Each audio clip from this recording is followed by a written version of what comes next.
তো গাইস দিদি এসছে মানে মিলতি দুদিন ধরে ভীষণ পরিমাণে রেগে রয়েছে দাদাদের পরে আমার পরে।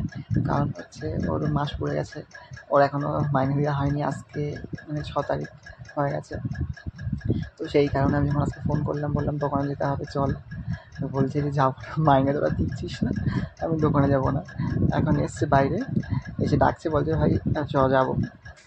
চলো দেখা যাক কী পরে ও। তো এই যে এখানে দাঁড়িয়ে রয়েছে। কী রে, তুমি কাজে যাবি না শুনছি? কিছু বল।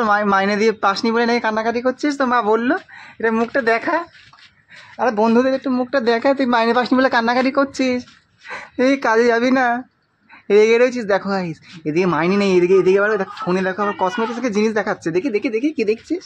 এই কসমেটিক্সের জিনিস দেখাচ্ছে, মানে মাইনে পাইনি তাই কি, জিনিস তো কিনতেই হবে, বুঝতে পেরেছো? এর জন্যে রেগে যাচ্ছে।